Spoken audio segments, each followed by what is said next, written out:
Jakarta. Kita akan lihat. Yang pertama, saudara, pasti kenal siapa dia? Cinta Laura.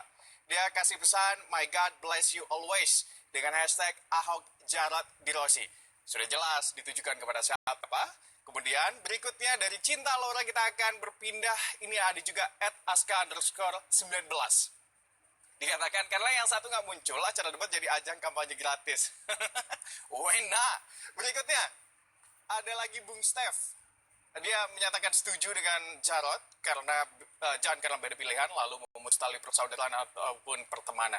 Saya juga sepakat sama hal ini. Kemudian juga ada Simas mengatakan show must go on. Yes. And indeed. Berikutnya ada Cendrawasih. Kalaupun nggak kepilih jadi gubernur Basuki Cahayapurnama, please jangan banting setir jadi mari. Nggak banget. Ini juga mengomentari tadi bagaimana Basuki Cahayapurnama ataupun Pak Ahok mencoba menari dan juga melakukan atraksi yoga yang sebenarnya juga Anda bisa nilai sendiri. Kemudian juga ada seharusnya hashtag Ahok Jarot Dirossi diganti karena karaokean with Ahok Jarot Dirossi. Anda juga tadi melihat bagaimana tadi Ahok sempat karaoke dan juga Jarot karaoke. Penilaiannya seperti apa? Anda yang menentukan. Tapi kalau kita perhatikan tadi banyak sekali hashtag yang menggunakan Ahok Jarot Dirossi.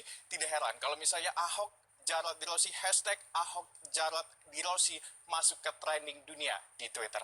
Tapi sekarang kita akan masuk, saudara, kali ini menuju ke partisipasi pemilih. Pilkada putaran kedua sudah semakin dekat. Ini adalah angka-angka yang menunjukkan dari hasil survei LSI Deni JA yang dilakukan pada tanggal 8 sampai 9 Februari 2017.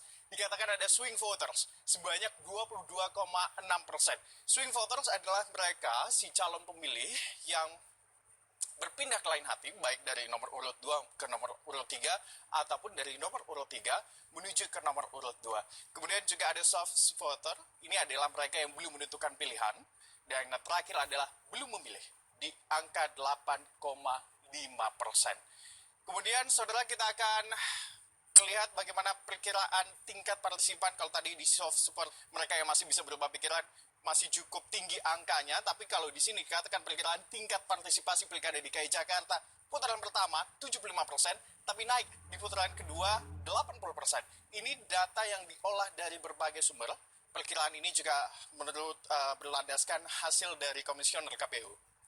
Next, kita juga akan lihat, saudara, bagaimana kali ini daftar pemilih Pilkada DKI Jakarta 2017 naik dari angka 7.108 menjadi 7.264 jiwa.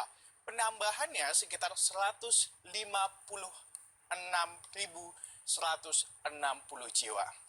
Hal ini tentu, saudara, menunjukkan bahwa warga DKI Jakarta tentu ingin berpartisipasi pada Pilkada putaran kedua, khususnya pada pemungutan suara 19 April mendatang. Ini juga merupakan hasil kerja bersama antara warga dan juga KPU DKI Jakarta pada pemutakhiran daftar pemilih. Dan kalau kita perhatikan, ini adalah sesuai dengan alasan mengapa daftar pemilih pilkada bertambah. Ada beberapa alasan sebenarnya, saudara. Pertama, karena sebelumnya tidak dapat menggunakan hak suara pada putaran pertama, tidak terdaftar dan lain sebagainya. Kemudian belum memenuhi persyaratan yang ditetapkan. Karena belum cukup umur salah satunya. Belum genap 17 tahun.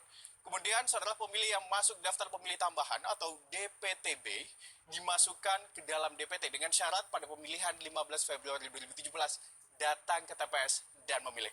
Ini adalah salah satu daftar yang berhasil kami kumpulkan datanya, saudara, di mana ternyata Pilkada putaran kedua DKI Jakarta memiliki respon yang lebih baik di Pilkada putaran pertama. Harapannya demikian pula pada tanggal 19 April mendatang pada saat pemungutan suara. Kita akan lemparkan kembali, kita akan menuju ke Jakarta Teater bersama rekan kami, Christian Grich.